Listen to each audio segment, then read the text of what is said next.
Hi, everybody. My name is Carl Peterson, devCodeCamp's social media producer, and welcome back to the devCodeCamp podcast. Another great episode today.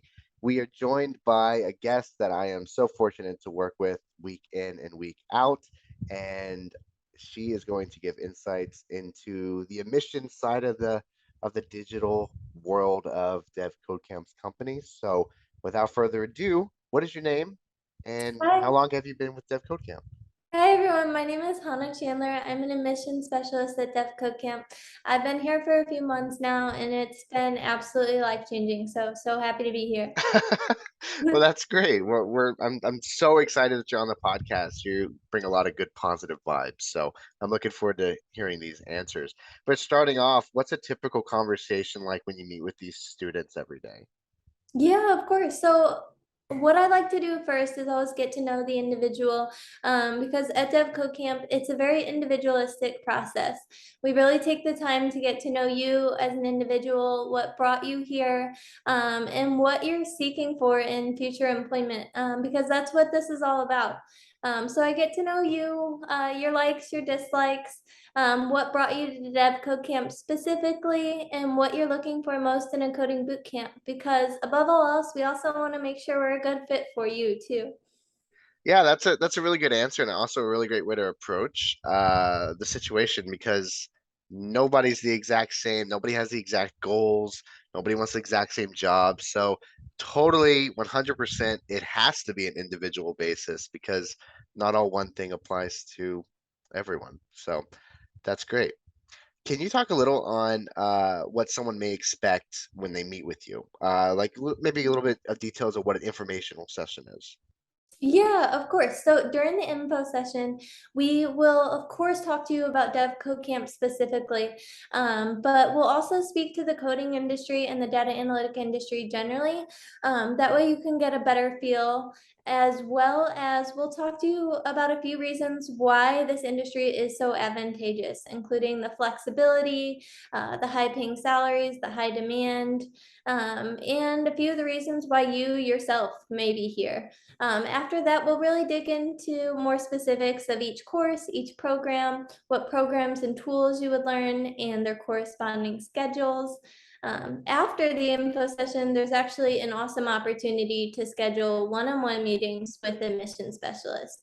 And that is, of course, what I am, and where we get the incredible opportunity to answer all of your specific questions.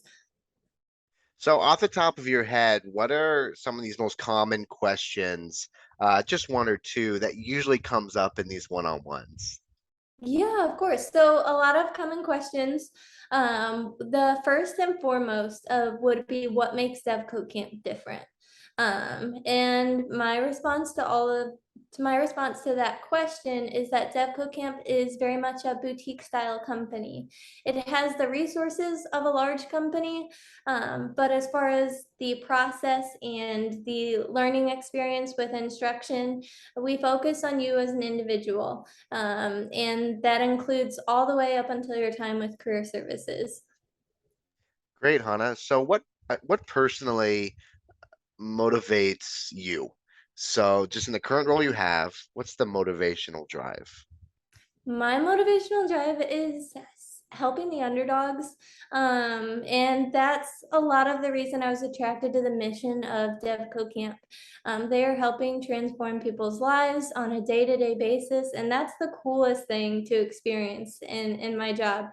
Meeting new people every single day, hearing the success stories in our company channel each week is so positive and uplifting, and not just how the individual students' lives is transformed, but I've heard about how it's impacted their entire family and more, and that's really, really rewarding. Yeah, absolutely. So you said you're really passionate about helping the underdog, Mhm. which reminds me of something that I have personally seen on your LinkedIn, which is you have a degree in something. Do you mind sharing with the class what that degree might be? Yeah, so I did start with my bachelor's in political science. After that, though, I went on to law school, and my drive to do that at first came from family motivation. My father's an attorney, but after that, it was simply because I like working with others. I like helping other people, and that degree is a great way to be able to do that. But I found mostly that I love education. I love working in admissions because I get that one-on-one interaction with individuals like I get to do each day at devCodeCamp. And the team here really feels like a family, which is another thing that makes devCodeCamp truly different from the large majority of boot camps out there, I believe. Sure, absolutely. I would definitely say that as well. I a lot like the students in our courses, they get a lot of soft skills, not just Mhm. coding, but obviously a lot of other things that are attached to that. And I'm imagining, I don't want to speak for you, please confirm though if so, but I'm imagining getting, experience as an attorney and going through school. I'm imagining that you carried over a lot of soft skills as well, into your current role. That plays a big factor. So that's pretty cool. I didn't even know that about you actually. I was looking at the LinkedIn to come up with questions. I was like, oh, I had no idea. So that's cool. Thank you for sharing that. So what do you consider a successful day at Yeah, work? a successful day for me is meeting with an individual who may not even know about what coding is all about yet. But once they hear it, they realize it's something that's attainable for them from an affordability standpoint, but also the course itself and what it would be like. And they see that this program is for them too. And I think devCodeCamp really focuses on that. One, affordability, but accessibility, because the goal is to help transform as many lives as we can through this skill set. What's your favorite part of an average day, Hannah? My favorite part is the initial one-on-one meetings because I never know who's going to be on the other side of a call. Each time it's kind of a surprise, but a good surprise. I really love our students here at devCode Camp. I think everyone that I have met and enrolled will be incredible alumni, so I'm proud of that. And it's really exciting to see what they're going to do post-graduation. Do you also find it exciting that you don't know what to expect in these one-on-ones? Do you get like the jitters sometimes, like nervous? I do. I consider myself an introvert, so I think that plays a part in that. But I had to kind of break out of my shell a little bit, so I appreciated that. Yeah, no, I would actually probably describe you as an introvert extrovert, which is kind of like what I am, right? Where we're all just kind of pretending, but we prefer to be inside watching movies or something. That's same Exactly. same thing here. So obviously we have, as a company, we have main expectations for these meetings that you have with students. But I was wondering if you personally have kind of a set of goals going into these one-on-ones. Of course, so there's a few things I really like to see in students who are enrolling in the program. And a lot of that you can actually see spoken to on the company website. But first and foremost would be the curiosity and the willingness to learn. Because I think anyone can go through this program if they're dedicated to continue learning.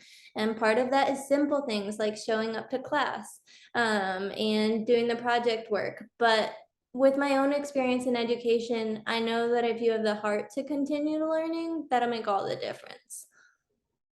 That's really great advice, Mhm. and definitely true as well. So, do you have a background in programming at all, personally, professionally, anything? I did learn a few different programming languages in college with my political science degree, but it has been a little bit of time since then, Carl. So, Um, so I'm so, not gonna do any kind of test or anything. yeah. I actually mentioned that because our Mhm. roles are they don't necessarily have to involve coding at all. But I have no background in programming, but since working at devCodeCamp, I have absolutely kind of gotten like full exposure into how important coding truly is. Yeah. Um, Before it was just kind of like I knew it was important in the aspect of technology, but it's a little bit of a bigger role in the future of the world, and that's not even me as a marketing person Mhm. saying that. That's what I truly believe. So since joining devCodeCamp, have you kind of also been in a similar boat where you've seen the importance, or maybe even before devCodeCamp you knew because you had experience? How important is coding in to the world from a non-coder, Mhm. from your perspective? Since joining the devCodeCamp family, what has opened my eyes is that it's not just the traditional financial and tech industries that utilizes people with this skill set. Today, with how this has expanded, it's every industry across the board nearly. And that could be military, that could be healthcare, that could be sports and aviation. Every industry and every subset utilizes coders, utilizes data analysts because these jobs are so important. And the necessity for people with this skill set is astonishing in how it's expanding. Sure. Do you find that the technology world is very welcoming with open arms, just overall? Because I know personally, speaking to a lot of graduates, there's always this fear almost well, I didn't do a traditional 4-year college. I don't know if I'm going to fit it onto a team exactly, or I'm a little bit older than some of the others. Is that's not even a real thing, is it? I mean, it's real to them, obviously, but it's not. Nobody cares about that, do they? Yeah, no, I think the tech industry is one of the most welcoming industries out there. And I think boot camps have had a large impact on that.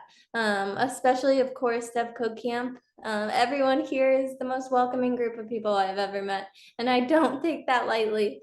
But boot camps have opened the door to focusing on the actual technical skills that an individual has rather than just a degree on listed on a line on a resume.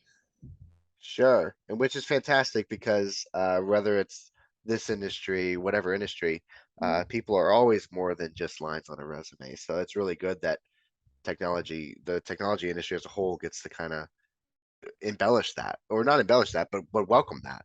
So that's great. So In fact, we're actually go ahead. I was gonna say, I think the tech industry is gonna have a large effect on other industries across the board because of that. Oh, so you think it's going to be a little bit of a trendsetter, and other companies are going to be like, well, if you can do the job, you can do the job. Yeah.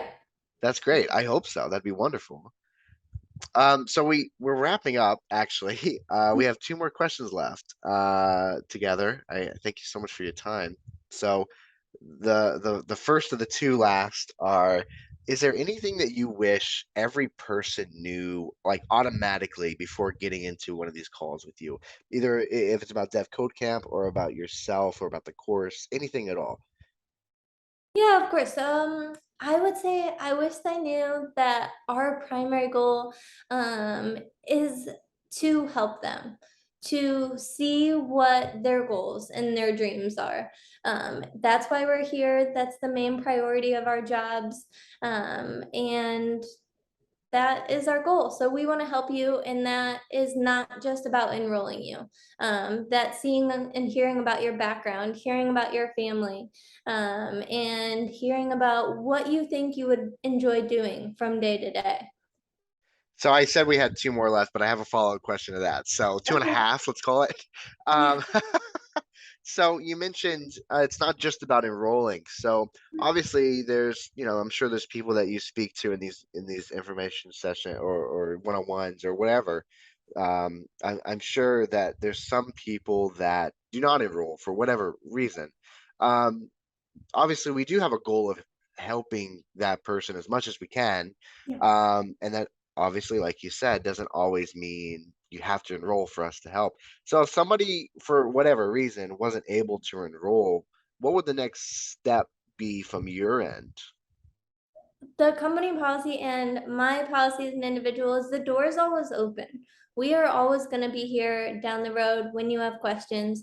We're here as a resource for you. As you know, the tech industry is constantly changing. So we, of course, update our curriculum to make it sure it's as strong and forward thinking as possible. So that could encourage change in the future as far as making our course aligned with what a student's looking for. But that's my policy. The door is always open. I want to be able to help in any way I can. And so that's what I encourage is next steps, providing our contact information and just letting the individual know that we are here for them. So Hannah, we're actually at the last question. I end every one of these asking the exact same one, and I'm super curious on your answer, but also excited to know your answer. So if somebody was interested in becoming a student at devCodeCamp or pursuing a career in code or anything like that, what would you say to them right here, right now? I have a few subsets to my answer. One, I really believe, and I've seen with the alumni and the success stories at devCodeCamp, that with an instruction team this strong, the sky is the limit. They want to see you achieve the best possible results. And with the sky being the limit, those opportunities are endless. The other thing I would say is that I truly believe that devCodeCamp is one in a million. The every employee that works for this company, the admissions team, the marketing team, the career services team, they care, they're here for you, and we want your dreams to come true. We want doors open for you, and that is our goal here.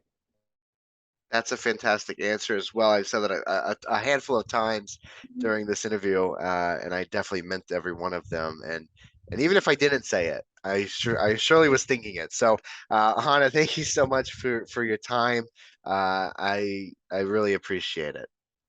I appreciate it too. Thanks so much for having me. Absolutely. And everyone listening, if you're returning or if this is your first episode, thanks for giving us just a little bit of your time today as well.